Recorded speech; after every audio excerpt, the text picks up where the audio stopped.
one pala utang. Sa video na to, pag-uusapan natin itong utangan na ang daming na-approve or legit talaga na merong na-approve ng 2,000 sa unang hiram, 3,000, 4,000, 5,000 sa unang hiram mga kautang, no? Hello mga kautang, welcome back dito sa aking channel. This is Clarice, ang inyong number 1.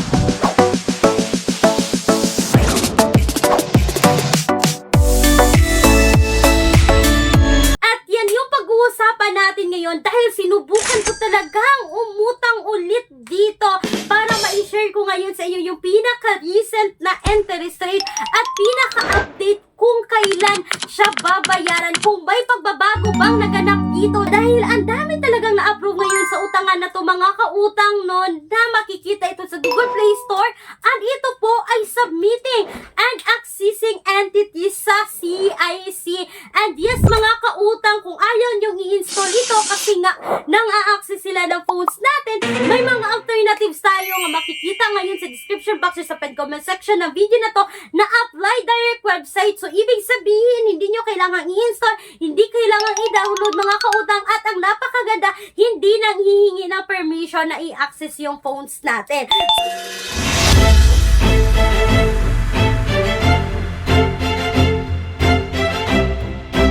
So mga kautang, balik tayo sa sinabi ko na itong utangan na ito is submitting and accessing entity sa CIC na ito po ay under ng Quark Financing Corporation doing business under the name and styles of Madali Loan. Yes mga kautang, it's all about Madali Loan. So nag-install at nag-download ako ulit dito kay Madali Loan mga kautang, at makikita nyo ngayon na automatic siyang nag-proceed. So mga kautang, automatic siyang nag-under evaluation. So ibig sabihin, kapag kayo ay naka-apply na dito before mga kautang, nag-install kayo dito at nag-uninstall kayo, kung gusto nyo umutang ulit is maiiwan talaga yung mga information nyo dito mga kautang. Katulad na nangyari sa akin no, na hindi na ako na-fill in ulit dito, automatic siyang nag-evaluation mga kautang.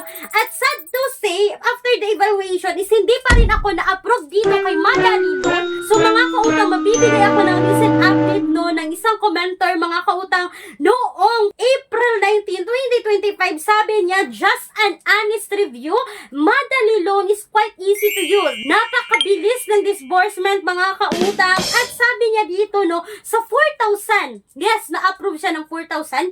Yung na-receive niya is 3,100. Babayaran niya ng 4,728. At sabi niya mga kautang, pwede niya raw itong bayaran sa loob ng 2 months. Pero, nagbayad na raw siya dito even if hindi pa niya due date or even if hindi pa umabot ng 7 days. Kaya sabi niya dito, got 2 months hoping for better deal in the future. So, ibig sabihin mga kautang, up to 2 months now, pwede niyang bayaran yung 4,000 niya rito, but sinital niya within 7 days mga kautang. At eto pa, sabi ng isang commenter noong May 7, 2025, this app is very helpful in case of emergency, but it doesn't fit my expectation. So mga kautang, meron daw mga hidden fees dito. Sabi niya sa 2,000 na offer, yung na-receive niya is 1,500. Then babayaran niya ng 2,346 mga kautang. So, ibig sabihin, nasa mga 846 yung tubo dito. At sabi pa ng isang commenter no, na na-approve ng 3,000 dito noong March 6, 2025. Sabi niya, highly service fee and transfer fee, 3,000 yung na-approve, but yung na-receive niya 2,320. Bayaran niya ng 2 installments sa loob lamang ng 26 days. So, mga kautang, 1,773 po yung pagbabayad niya no. So 26 days mga kautang, every 13 days. So 26 divide 2, so every 13 days yung pagbabayad niya dito kay Madali Loan. Sabi pa ng isang commenter no, April 1, mataas ang bawas, okay, 120 na lang yung natanggap niya mga kautang.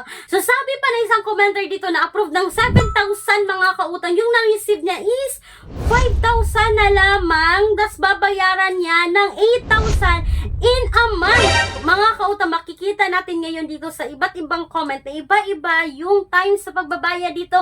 May nagsasabing pwede niya bayaran sa 2 months, may nagsasabing 26 days, may nagsasabing 1 month mga kautang. So di siguro nakadepende yung ating date sa pagbabayad dito sa offer na ibinigay sa atin ng Madali Loan. So mga kautang, yan lang po muna yung maibigay kong update sa inyo. But sisikapin ko mga kautang na makahagilap talaga ako or ma-approve ako dito next time kay Madali Loan. So uutangan ko talaga ulit itong loan application na to see if gaano nga ba kagandang utangan. For me mga kautang, makikita nyo naman na sobrang laki ng interest rate pero ang dami pa rin umuutang dito kay Madali Loan. At mga kautang, don't forget no na si Madali Loan is submitting an accessing entity sa CIC. So ibig sabihin mga kautang no na may kakayahan talaga siyang makita yung mga credit history natin at may kakayahan siyang i-submit yung credit history natin. For example, hindi kayo nakabaya dito, so isa-submit niyo sa CIC yung record natin mga kautang. At kung may bad record na tayo, mahirapan natin makautang sa mga other pang utangan online.